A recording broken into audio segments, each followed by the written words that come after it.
Bonjour à toutes et bonjour à tous.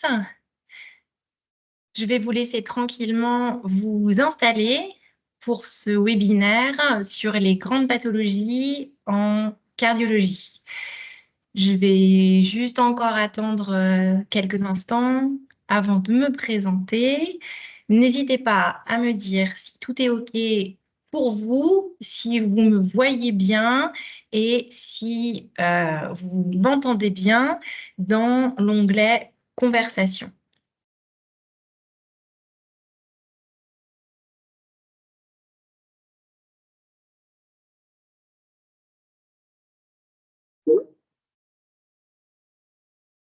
Super, bonjour à tous.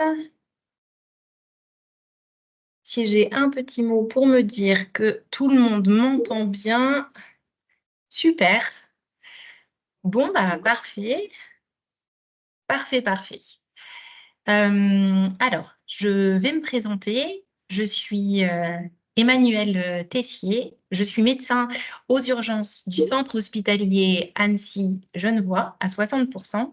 Et je suis également un des médecins coordinateurs du TAC 74 à 40%. Je suis ravie de vous accueillir pour vous présenter deux des pathologies cardiaques les plus préoccupantes en termes de santé publique, l'hypertension artérielle et l'infarctus du myocarde. Alors, ce que je vais faire déjà, c'est vous partager ma présentation. Hop là.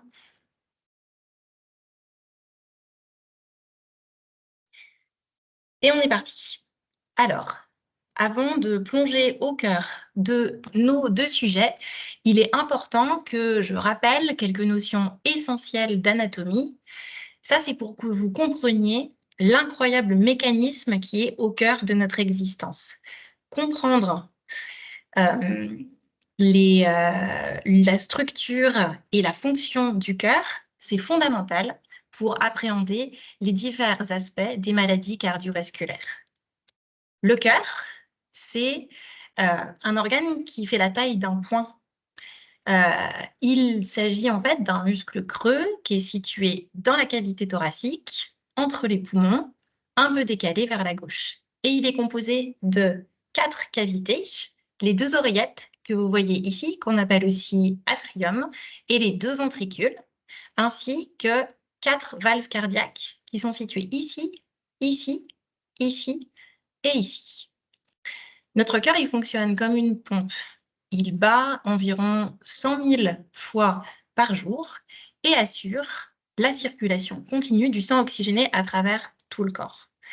Imaginez-vous debout devant un cœur humain.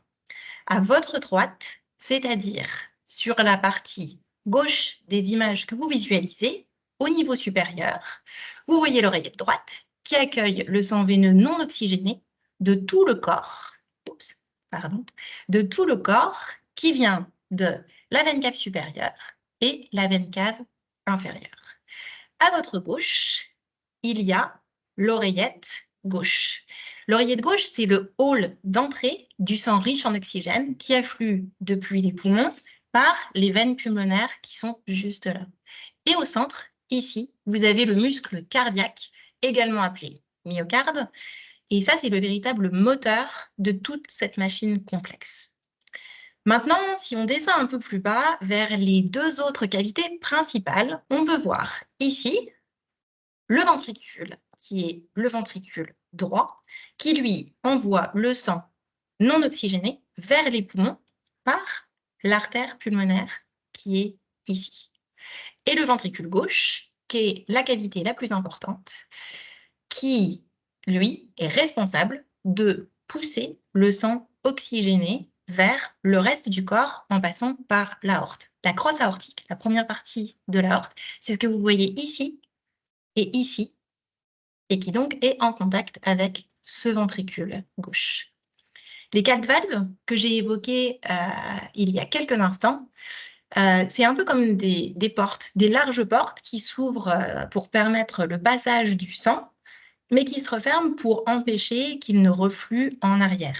On a ici vous voyez la valve tricuspide qui sépare l'oreillette droite du ventricule droit. Ici, la valve mitrale qui sépare l'oreillette gauche du ventricule gauche.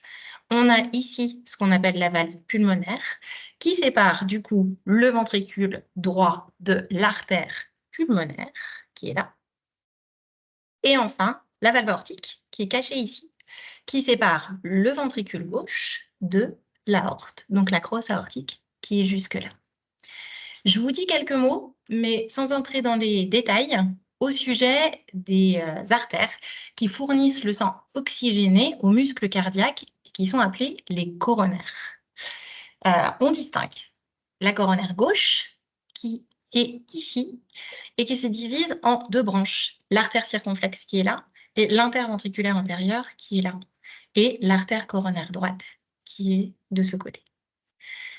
Comprendre l'anatomie et le fonctionnement du cœur, c'est crucial pour la prise en charge des patients qui présentent des pathologies cardiovasculaires. Pourquoi? Parce qu'un dysfonctionnement de la pompe, une augmentation de l'épaisseur des parois ou une dilatation des cavités, et notamment la dilatation du ventricule gauche qui est le plus important, ou même une atteinte des valves, peut augmenter la pression artérielle. De la même façon, une hypertrophie des ventricules ou ce qu'on appelle une myocardiopathie dilatée, vous avez probablement déjà entendu parler de ça, et qui amincit la paroi, elle peut rendre le myocarde, donc le muscle cardiaque, bien plus vulnérable à un infarctus. Alors, abordons maintenant le cœur de notre premier sujet. L'hypertension artérielle, qu'est-ce que c'est? C'est une augmentation de la pression exercée par le sang sur les artères. Est-ce que c'est une maladie chronique fréquente? La réponse est oui, absolument. Pourtant, elle n'est pas reconnue dans la liste des affections de longue durée, mais elle touche 40% des personnes de plus de 65 ans et 90% des personnes de plus de 90 ans. Je me répète parce que c'est énorme comme chiffre. Elle touche 40% des personnes de plus de 65 ans. Alors, commençons par définir strictement ce que c'est que l'hypertension. C'est une pression artérielle systolique, donc quand le cœur se contracte, qui est supérieure ou égale à 140 mm de mercure, et ou une pression artérielle diastolique, donc quand le cœur se relâche, qui est supérieure ou égale à 90 mm de mercure. Ça, c'est mesuré à plusieurs reprises et à plusieurs moments de la journée. Cette définition, elle est stricte et elle s'applique uniquement à une tension qui est mesurée au repos, en position assise, même idéalement en position allongée, depuis 15 minutes. 15 minutes de repos, c'est énorme, avec un brassard de taille adaptée, ce qui n'est pas toujours le cas, et sans la présence de facteurs qui peuvent temporairement élever la tension artérielle. Je donne des exemples très simples, mais si on est stressé, notre tension artérielle, elle augmente temporairement. Si c'est au moment d'une automesure, la tension sera fausse. Ça peut être aussi l'activité physique qui vient de se faire, récente, même si elle est non intense. Mais ça peut être aussi la consommation de café. Une tension prise juste après une tasse de café n'est pas la même que si on enlève ces facteurs qui la font augmenter. Alors, parmi les facteurs de risque dont on va parler, on distingue deux choses. Les facteurs de risque qui sont modifiables et les facteurs de risque qui ne sont pas modifiables. Dans les facteurs de risque modifiables, on retrouve l'hypercholestérolémie, le diabète, le surpoids et l'obésité, bien sûr, l'alimentation déséquilibrée, riche en sel, la sédentarité, l'alcool, le tabac. Mais pas que. Il y a aussi le syndrome d'apnée du sommeil, quand il n'est pas traité, et bien sûr le stress. Dans les antécédents, dans les facteurs de risque qui sont dits non modifiables, on retrouve les antécédents familiaux d'hypertension artérielle, le sexe masculin, l'âge de plus de 50 ans, la situation psychosociale défavorisée. Ça veut dire que si vous êtes un homme de plus de 50 ans qui a des antécédents familiaux d'hypertension et qui vit dans une souffrance psychosociale au moment où on parle, il va y avoir beaucoup de travail sur les facteurs de risque dits modifiables.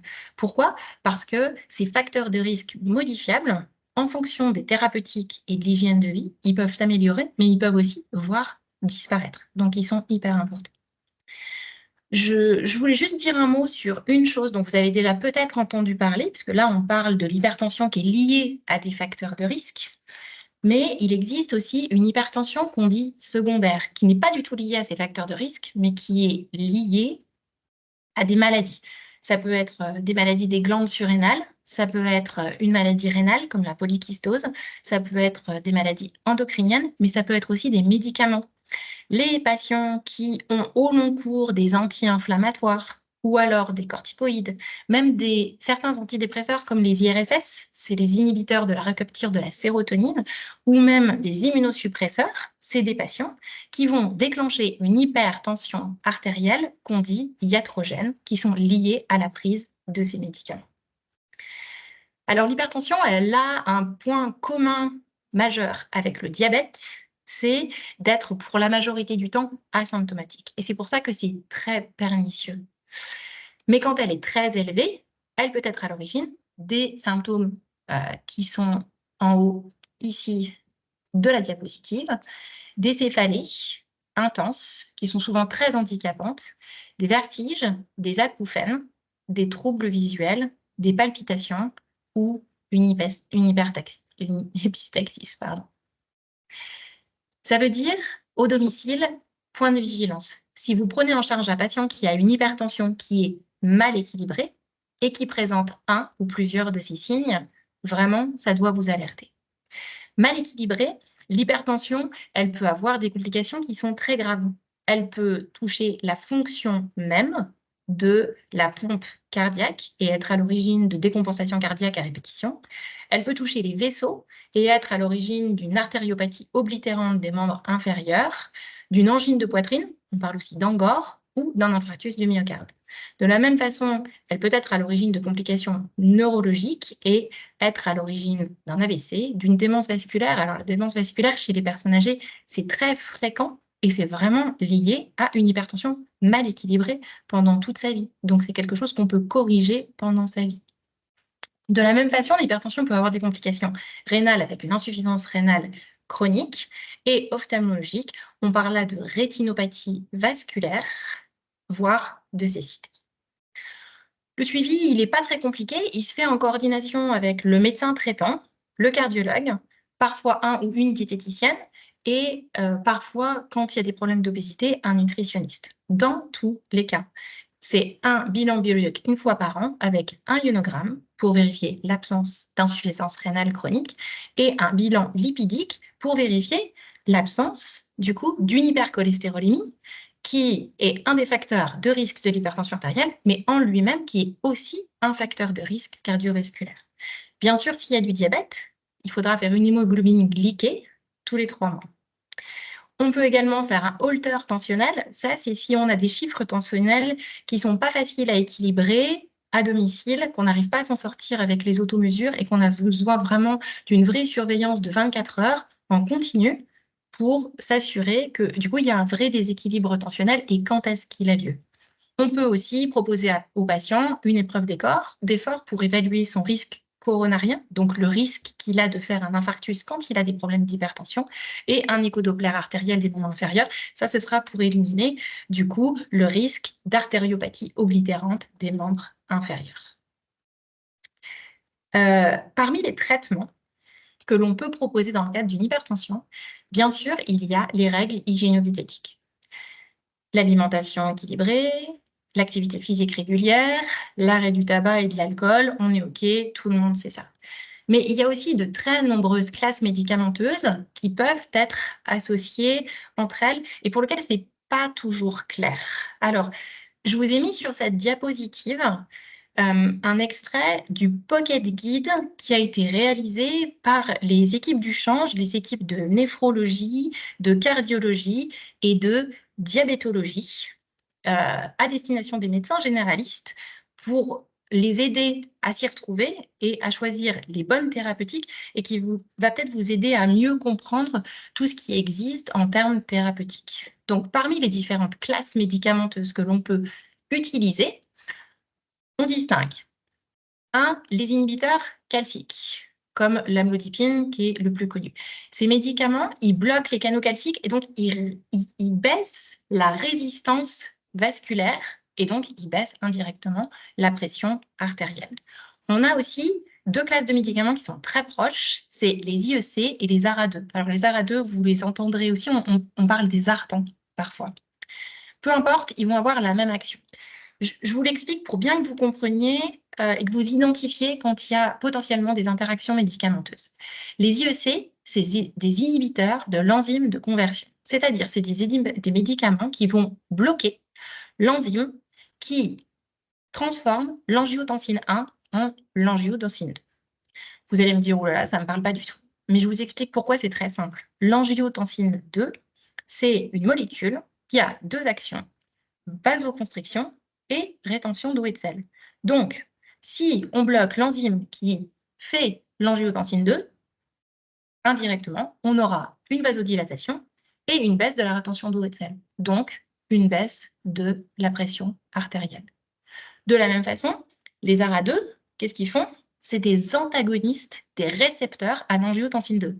Oui, il y a de l'angiotensine 2 dans le sang, ok, mais en fait, ces médicaments, ils vont saturer les récepteurs de l'angiotensine. Donc, elle est dans le sang, mais elle ne peut pas agir, vu que ces récepteurs sont bloqués. Et donc, baisse de la pression artérielle par, du coup, une baisse de la vasoconstriction et moins de rétention d'eau et de sel.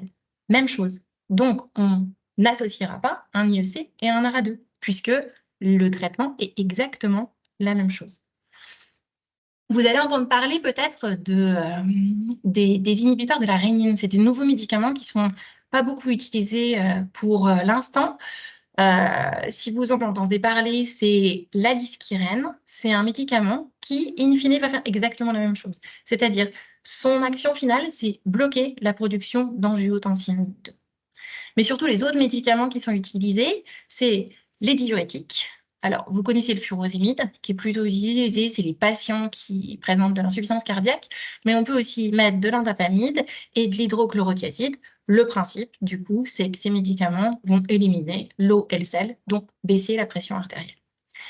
Ils ne sont pas sur les diapos, mais ils sont souvent utilisés aussi. C'est les bêta-bloquants, dont le bisoprolol est un peu le chef de file, qui, eux, baissent le rythme cardiaque. Ils sont bradycardisants. Et ils baissent aussi la post-charge, c'est-à-dire la charge qui est juste derrière le ventricule gauche et donc qui améliore la pression artérielle. À la fin, quand on a ajouté tout ça et qu'on n'est toujours pas équilibré, on peut aussi mettre en place des antihypertenseurs d'action centrale. Vous en avez probablement déjà entendu parler. C'est des médicaments qui vont baisser la libération de noradrénaline. Et c'est des médicaments qui sont utilisés intraveineux dans les centres hospitaliers pour les poussées hypertensives graves. C'est un médicament qui s'appelle le Présil. Donc, le schéma thérapeutique, c'est le suivant. Qu'est-ce qu'on fait quand il s'agit bien d'une hypertension primaire, donc pas secondaire, qui n'est pas liée à une autre maladie, sinon on n'arrivera jamais à s'en sortir avec les médicaments. C'est vraiment une hypertension qui est liée au facteur de risque dont on a parlé tout à l'heure. Étape 0, mesure hygiéno-diététique, seule. On ne met pas de médicaments. Si c'est l'échec, ou si la tension est supérieure à 180, 110, la stratégie thérapeutique, c'est une bithérapie fixe, mi-dose. Ça veut dire qu'on ne met pas un médicament pleine dose. On met deux médicaments qu'on associe, mais pas à dose maximale efficace. Dans la population générale, ce qu'on associe, l'inhibiteur calcique et l'IEC. Chez la personne âgée, ce qu'on associe, c'est l'inhibiteur calcique et un diurétique. Quand il y a une hyperkaliémie sous inhibiteurs de l'enzyme de conversion, donc par exemple le perindopril, c'est un effet indésirable qui est tout à fait bien connu au niveau pharmacologique. On va associer l'IEC et les diurétiques, puisque les diurétiques font une hypokaliémie, puisqu'ils éliminent l'eau, le sel, le potassium, ça compense l'hyperkaliémie de votre médicament. Si on est encore en situation d'échec, bithérapie, même médicament, mais à pleine dose. Nouvelle situation d'échec, trithérapie fixe à pleine dose. Et là, si on n'est pas efficace, on parle d'hypertension réfractaire. Vous avez peut-être aussi entendu parler d'hypertension résistante, c'est exactement la même chose. On parle d'hypertension réfractaire ou résistante si la pression artérielle est supérieure à 140/90, malgré un inhibiteur calcique pleine dose, un IEC ou un ARA2, peu importe, pleine dose, et un diurétique à pleine dose également. Et ça, bien sûr, ça nécessitera une consultation spécialisée. Le médecin traitant ne peut pas s'en sortir avec une hypertension résistante ou dite réfractaire. Alors, pratiquement parlant, quelles sont les questions qu'il est important de se poser quand on est à domicile face à un patient qui a des problèmes d'hypertension artérielle? La première, et ça c'est très important, je veux vous sensibiliser à ça, quels sont les objectifs à atteindre pour lui? C'est-à-dire, quels sont les objectifs du patient en termes de contrôle de sa tension artérielle, mais de sa santé en général? Je donne un exemple. Si vous êtes face à un patient qui boit de façon excessive, qui fume, qui a une alimentation complètement déséquilibrée, qui fait jamais d'activité physique, qui a un niveau de stress très important, mais qui a aussi des obstacles à un mode de vie sain, qu'il a des difficultés financières, qu'il a un manque d'accès à des aliments sains, et si même le domicile est défavorable à une bonne gestion de l'hypertension, ou qu'il y a par exemple un problème d'incurie, le plus important, ce ne sera pas les règles hygiéno-diététiques. Dans un premier temps, ce sera très difficile à mettre en place et le patient il sera inaccessible à ça. Le plus important, si on est face à des chiffres d'hypertension très élevés, ce sera la prise médicamenteuse. Ce sera sauver le patient des complications potentielles. Et donc, arriveront d'autres questions derrière. L'important, ce sera de déterminer est-ce qu'il y a des obstacles à une bonne prise médicamenteuse? Par exemple, est-ce que le patient consomme de l'alcool et ne sera pas incapable de prendre tout seul son médicament? Est-ce qu'il y a des troubles cognitifs débutants? Est-ce que juste le patient il comprend son traitement? Et est-ce qu'il y adhère? Ça, c'est hyper important. Et du coup, et ça va être votre évaluation à domicile, est-ce qu'on est dans une situation où le traitement médicamenteux est sécurisé? Et est-ce qu'on doit en faire quelque chose en termes de prise, du coup? En ce qui concerne la surveillance, les premières questions à se poser, c'est quelles sont les habitudes du patient en termes de mesure de sa tension artérielle? Est-ce qu'il le fait bien? Est-ce qu'il le fait seul? Est-ce qu'il est capable d'utiliser correctement un autotensiomètre et de noter les mesures? Parce que si on a des chiffres de tension, mais que ces chiffres ils sont complètement erronés, qui sont pas notés ou pas évalués au niveau médical alors qu'ils ont été notés, les automesures ne servent strictement à rien. Donc, il y a une vraie question autour de la surveillance, mais qu'est-ce qu'on fait de ces chiffres? Et une des questions qui est très importante pour vous au domicile, c'est quelle est la cible? Et la cible, elle n'est pas la même pour chacun des patients. La cible, si on est un patient avec des facteurs de risque cardiovasculaire, un diabète, une maladie rénale, c'est une tension artérielle systolique inférieure à 130. Si on est dans la population générale, la cible, c'est une tension artérielle inférieure à 135/85, sans descendre en dessous de 110/60 pour ne pas avoir des effets indésirables des médicaments. Chez les patients de plus de 80 ans, la cible, c'est une pression artérielle systolique qui est entre 130 et 145 et une pression artérielle diastolique qui est inférieure à 90. Donc vraiment, l'objectif de toutes ces questions à se poser à domicile, c'est de donner aux patients une spécificité et des soins et des conseils qui sont totalement adaptés à lui, à son environnement et à ses besoins spécifiques. Alors, ce qui va vous intéresser, surtout, c'est de pouvoir savoir identifier quels sont les signes de gravité qui doivent vous inquiéter et donner une réponse en urgence.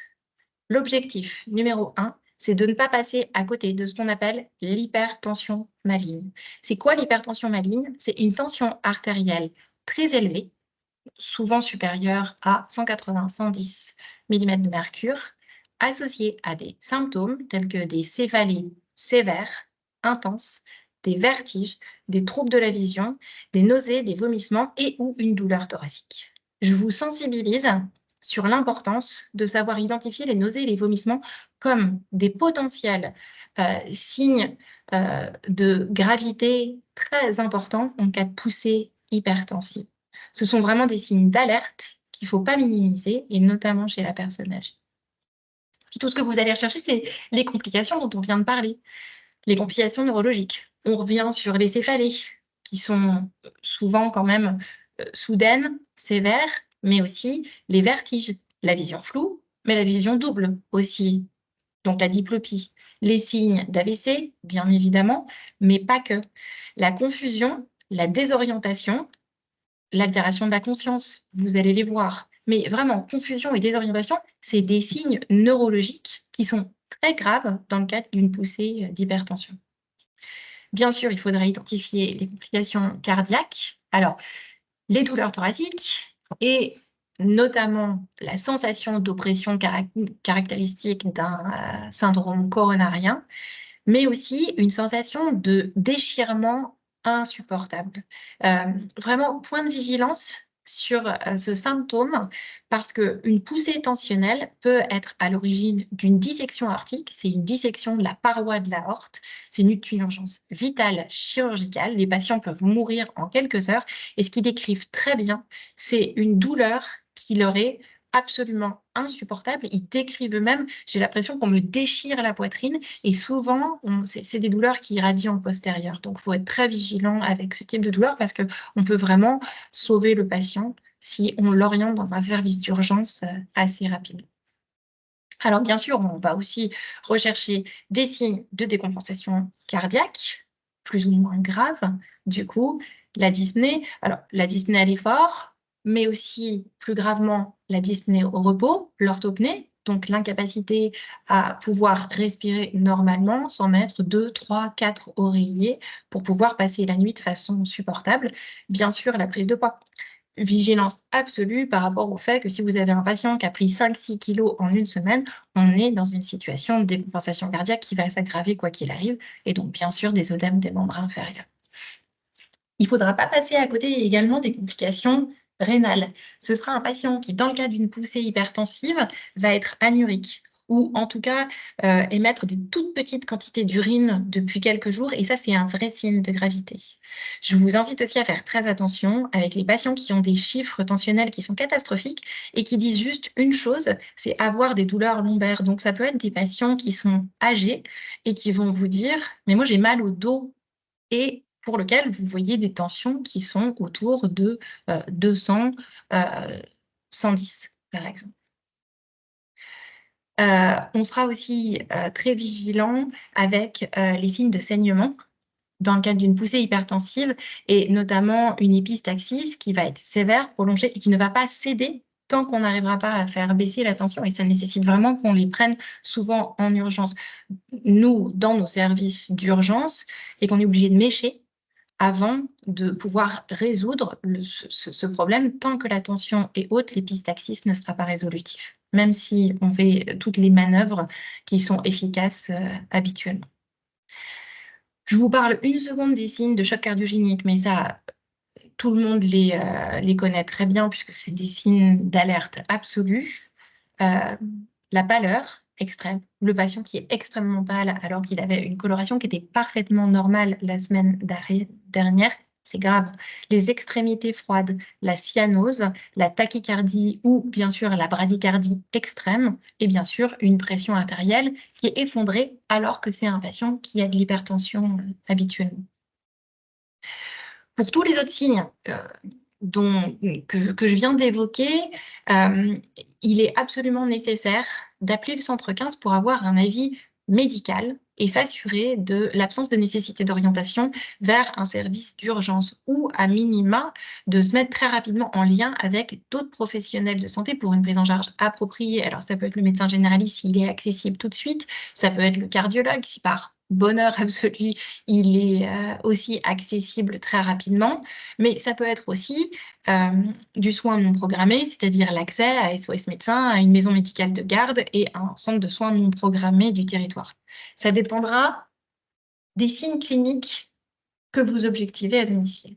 Il y a des signes tellement graves qu'on ne se pose pas la question, c'est le centre 15, mais il y a des choses qui peuvent vous inquiéter ou en tout cas entraîner, comme je vous le dis depuis le début de la présentation, des points de vigilance importants comme les nausées, par exemple.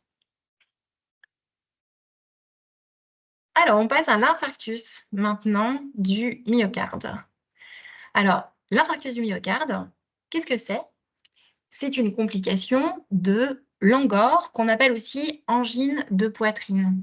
Qu'est-ce que c'est? L'angor, c'est des coronaires qui sont partiellement obstrués par des plaques de cholestérol. On parle d'athérome ou d'athérosclérose. Le début de l'histoire, c'est donc une plaque d'athérome qui est présente dans une ou plusieurs des coronaires. À un moment donné, il y a une rupture de cette plaque. Et la rupture de cette plaque, elle est à l'origine d'un thrombus qui va boucher la coronaire. On parle alors de thrombose. La thrombose, c'est une occlusion aiguë d'une coronaire qui entraîne une ischémie, plus de passage du sang oxygéné et donc nécrose d'une partie du muscle cardiaque. Ça, c'est une urgence médicale absolue, vitale, et qui nécessite de solliciter le 15, puisque dans certains cas, il y aura une prise en charge préhospitalière avec un médecin SMURiste qui aura besoin de mettre en place à domicile des médicaments ou faire des gestes qui vont potentiellement sauver le patient. Alors, juste pour que vous le sachiez en rapport avec les rappels anatomiques qu'on a fait tout à l'heure, l'occlusion de la coronaire la plus grave, c'est l'antérieure. Parce que cette coronaire, elle alimente une grande partie du ventricule gauche, qui est donc celui qui va avoir le rôle le plus important de pompe. Et c'est aussi une coronaire qui va alimenter ce qu'on appelle le septum interventriculaire. Le septum interventriculaire, c'est la partie entre les deux ventricules et aussi la paroi antérieure du ventricule gauche. Ça veut dire qu'une occlusion complète de cette coronaire, elle peut entraîner une diminution significative du flux sanguin vers des zones critiques du muscle cardiaque. Alors, un petit rappel sur les facteurs de risque, mais au final, tout ça, c'est très lié. Les facteurs de risque, qui sont exactement les mêmes. Les antécédents familiaux d'infarctus du myocarde. Alors, attention aux patients qui ont des parents qui ont présenté un infarctus à 40 ans. Ne pas minimiser le risque d'infarctus eux-mêmes jeunes, parce que c'est arrivé chez leurs parents. Bien sûr, l'hypertension, et puis tout ce qu'on a vu avant, le diabète, l'hypercholestérolémie, le surpoids, l'obésité, la sédentarité, le tabac, et à nouveau les troubles psychosociaux qui sont un facteur de risque d'infarctus du myocarde. Alors, ce qu'il faut bien reconnaître, c'est les caractéristiques d'une vraie douleur coronarienne. Quand je parle d'une douleur coronarienne, c'est donc une douleur qui est liée à une ischémie au niveau d'une des coronaires du cœur. La douleur thoracique, en règle générale, elle est intense, elle est persistante. Elle est souvent décrite comme une sensation d'oppression, de serrement, ça c'est un peu ce que tout le monde connaît, mais elle peut être aussi ressentie comme une sensation de lourdeur ou d'écrasement dans la poitrine. Bien sûr, elle peut irradier le bras gauche, elle peut irradier l'épaule, elle peut irradier la mâchoire, mais pas seulement. Elle peut aussi irradier en postérieur en fonction de quelle est la coronaire qui présente une ischémie. Elle peut être associée à des signes de gravité, les sueurs, la pâleur, les palpitations, à nouveau les nausées et les vomissements qui sont des vrais signes de gravité d'un potentiel infarctus du myocarde grave. L'évolution grave de l'infarctus, s'il n'est pas traité, ce sont les troubles du rythme, les troubles de la conduction, la décompensation cardiaque grave, la détresse respiratoire et le décès. Donc, une fois qu'on a identifié la douleur suspecte, plusieurs cas de figure. Sollicitation du 15, intervention du SMUR qui commence la prise en charge en préhospitalier. Mais parfois, on a des patients qui viennent se présenter directement avec une douleur suspecte dans nos services d'urgence.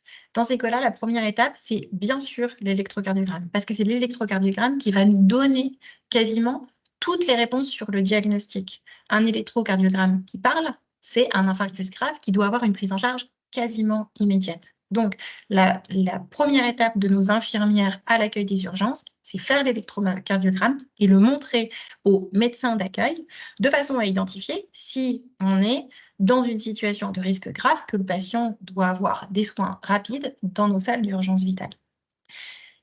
Si l'électrocardiogramme ne parle pas, ça ne veut pas dire qu'on ne fait pas un infarctus du myocarde. Si moi, je vois à l'entrée dans mon service d'urgence un patient qui a des antécédents familiaux de syndrome coronarien, qui est hypertendu, très déséquilibré, qui rentre dans un diabète dont il ne s'occupe pas, qui a déjà de l'hypercholestérolémie, qui est en surpoids, qui ne fait pas d'activité physique jamais et qui fume, pour moi, on peut être face à ce qu'on appelle un syndrome coronarien aigu, non ST+, ça veut dire sans signe ECG. Pour autant, vu le risque cardiovasculaire énorme de ce patient, je vais décider de le mettre, par exemple, dans notre salle d'urgence vitale, en attendant les résultats de la prise de sang que je vais faire dans l'urgence. La prise de sang, c'est les CPK et la troponine, qui, en cas de syndrome coronarien, donc d'infarctus du myocarde, va être augmentée. Alors, dans les bilans de base, souvent, ce que nous, on fait, c'est une radio de thorax. C'est pas du tout obligatoire dans le bilan. C'est juste que si ce n'est pas un syndrome coronarien, cette douleur thoracique, ça peut être un pneumothorax, ça peut être une pneumopathie. Et donc, automatiquement, la radio de thorax, elle va nous permettre de faire ce qu'on appelle les diagnostics différentiels. L'échographie cardiaque, en règle générale, elle est faite par l'urgentiste dans tous les cas. Quand c'est des urgentistes qui n'ont pas de compétences en échographie de base, on peut solliciter le cardiologue pour la faire, mais en règle générale, une douleur très fortement suspecte, elle va avoir une échographie sous un temps très, très, très court et ça va nous permettre de voir s'il y a effectivement ce qu'on appelle un trouble de la cinétique, si le cœur ne bat pas correctement sur une zone particulière qui nous permet d'identifier quelle est la coronaire qui est potentiellement atteinte. Alors, une fois que le diagnostic est fait, du coup, le patient, il va être transféré dans ce qu'on appelle l'unité de soins intensifs cardiologiques, où on pourra réaliser une coronarographie, dont les délais dépendront complètement du début de la douleur. Parfois, on est face à ce qu'on appelle des infarctus ambulatoires. Ça fait plus de 48 heures que le cœur est abîmé, nécrosé, et dans ces cas-là, la choro ne se fait pas en urgence tout de suite. Mais en règle générale, les patients ont une coronarographie assez rapidement, et c'est pendant la coronarographie qui pourra bénéficier d'une angioplastie, donc d'une dilatation, plus ou moins la mise en place de stents en fonction des résultats de cette coronarographie. En termes de suivi, on est très proche du suivi de l'hypertension, hein, c'est toujours un peu la même chose. Un bilan sanguin une fois par an, dans tous les cas, bilan rénal, EAL, et tous les 3 mois, avec une hémoglobine glyquée, si le patient est diabétique. Il y aura dans tous les cas une consultation avec un cardiologue, avec un ECG et une échographie cardiaque. Et le patient pourra bénéficier d'une épreuve d'effort ou d'une scintigraphie myocardique qui permettra d'évaluer le risque de récidive.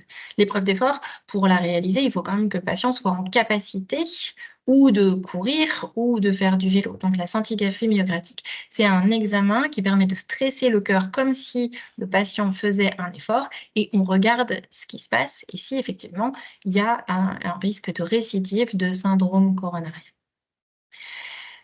Alors, au niveau thérapeutique, la prise en charge, elle est cruciale en post-infarctus. C'est-à-dire qu'on peut faire une angioplastie, on peut mettre un stent. S'il n'y a pas une bonne prise thérapeutique dans les suites, dans tous les cas, ce sera la catastrophe. Donc, sur les ordonnances, vous allez retrouver systématiquement ce qu'on appelle une double anti-agrégation plaquettaire, c'est-à-dire souvent Plavix et Cardégique, qui sont associés pendant une année entière. L'association de ces 2 médicaments, c'est un risque hémorragique très important. Donc, à nouveau, ce sera une vigilance très accrue pour les patients qui ont d'autres facteurs de risque de chute, parce que s'ils présentent un traumatisme crânien, ils vont automatiquement avoir, avec ces 2 médicaments, un risque de saignement qui est majeur. Après 1 an de traitement, vous aurez sur les ordonnances juste du Cardégique 75 seul à vie. On rajoutera à ça un bêta-bloquant, le plus fréquemment c'est le bisoprolol, un IEC, le plus fréquemment prescrit c'est le perindopril, une statine, et puis vous aurez aussi du Natispray sur les ordonnances qui permettra aux patients, une fois qu'il sera éduqué, parce que l'éducation Natispray c'est très important, d'essayer en cas de récidive de douleur, une bouffée de Natispray en attendant des soins d'urgence dans tous les cas. Ça ne baissera pas, enfin, ça n'empêchera pas qu'il y ait une prise en charge, quoi qu'il arrive, de cette nouvelle douleur thoracique. Et puis, comme pour l'hypertension, limiter tous les facteurs de risque cardiovasculaire. Alors, quel signe de gravité on va rechercher au domicile? Eh ben, la première question, c'est de quel type de douleur on parle? Est-ce que cette douleur thoracique, elle est suspecte, comme on en a parlé tout à l'heure? Est-ce qu'elle est associée à des sueurs, une pâleur, des nausées, des vomissements? On va également rechercher des signes de décompensation cardiaque grave, dont on a déjà parlé tout à l'heure, des signes de détresse respiratoire et puis, bien sûr, des symptômes neurologiques dont on a déjà parlé plusieurs fois. À nouveau, les vertiges, ça doit vous alerter dans le cadre d'une douleur thoracique. Une confusion, une désorientation, ça peut être les signes d'un infarctus du myocarde si c'est associé à des facteurs de risque cardiovasculaire et une douleur thoracique. Et bien sûr, une altération de la conscience. Parce que tous ces symptômes, ça peut être aussi un signe de bas débit cérébral. Le cœur, la fonction de pompe du cœur ne fonctionne pas bien. Et donc, bas débit cérébral, altération de l'état de conscience.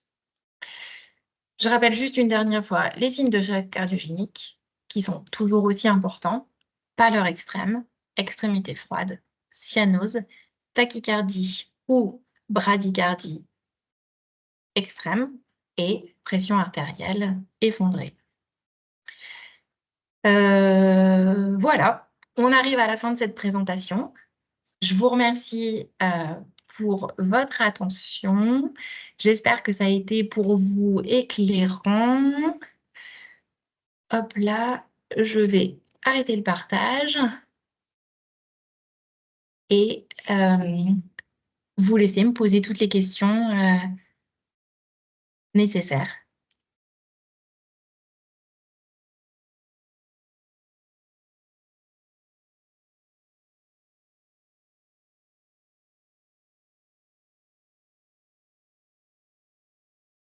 Alors, est-ce que vous avez des questions?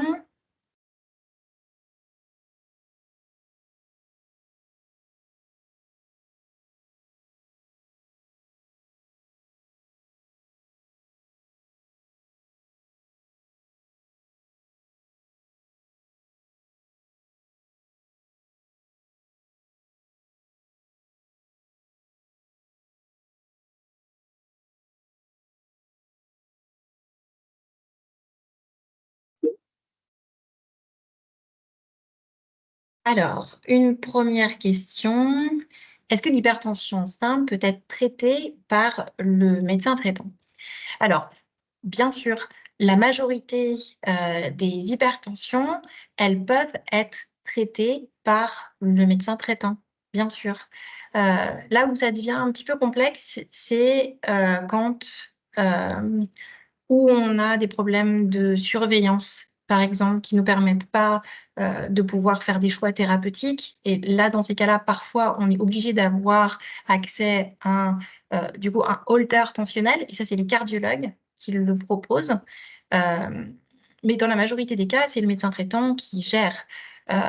Juste, ce sera important à un moment donné, en fait, d'être en lien avec le médecin traitant pour lui dire: «Ouh là là, là, on est sur une trithérapie maximale», comme j'en ai parlé tout à l'heure. Là, on a besoin d'avoir une orientation avec un spécialiste.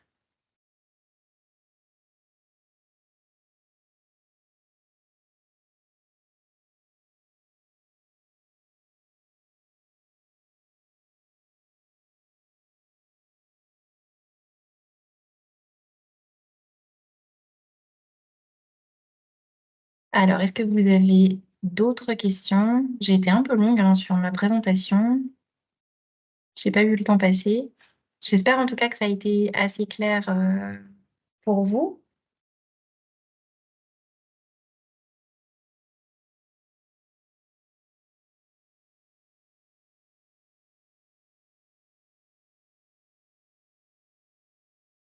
J'ai pas l'impression qu'il y ait, d'autres questions.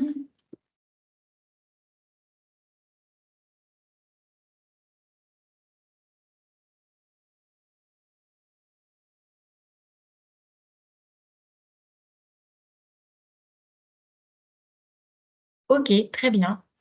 Je vois que vous n'avez pas de questions particulières sur le sujet. Du coup, ah si, j'ai une autre question. Alors, est-ce qu'il existe des centres de prévention?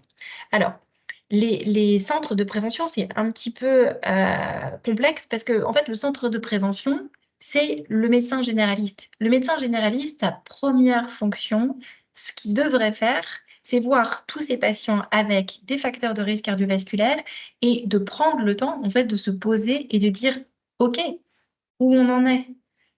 Par exemple, quelqu'un qui a juste un problème de surpoids et qui est extrêmement stressé, il doit avoir un espace de parole avec le médecin traitant pour parler de tout ce dont on vient de parler là, les facteurs de risque, les conséquences et potentiellement les thérapeutiques qui existent. Juste la base des règles hygiéno-diététiques, il y a beaucoup d'informations qui existent à la télévision ou dans les réseaux sociaux, mais en fait, la base, c'est quand même le médecin généraliste qui doit avoir cette action de prévention et qu'il a du mal automatiquement à mettre en place parce qu'il a très peu de temps.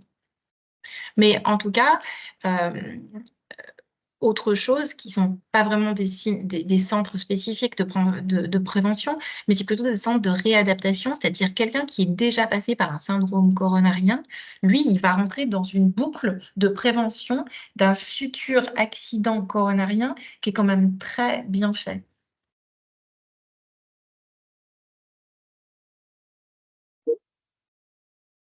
Bien sûr, il y a de l'ETP. Alors, spécifiquement là, alors dans tous les hôpitaux, moi je vais parler du Change parce que c'est mon hôpital et du coup c'est celui que je connais, mais bien sûr, le service de cardiologie propose de l'éducation thérapeutique. Alors, souvent après un événement particulier. Donc, il y a de l'éducation thérapeutique dans les suites d'un syndrome coronarien. Il y a de l'éducation thérapeutique aussi dans la prise en charge de l'hypertension qu'on appelle l'hypertension réfractaire. Mais il y a aussi de l'éducation thérapeutique dans le cadre de l'insuffisance cardiaque dont on parlera sur un futur webinaire. Nous, on a la chance de travailler en collaboration avec l'hôpital de Rumilly, qui est un centre où il y a un plateau de ce qu'on appelle la cardiogériatrie qui est vraiment absolument optimal et c'est très facile de travailler en collaboration où il y a aussi beaucoup de prévention à mettre en place et d'éducation sur les facteurs de risque, aussi bien sur le change que sur Rumi. Mais il propose la même chose sur les autres hôpitaux du territoire, hein.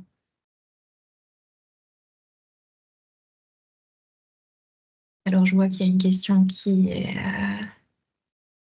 est en train d'arriver, mais non. Merci beaucoup. Je suis ravie si ça vous a permis d'y voir plus clair. Les pathologies cardiologiques, souvent quand on les voit de loin, elles paraissent assez complexes. En fait, elles sont extrêmement intriquées. Les facteurs de risque de l'un sont liés aux facteurs de risque de l'autre.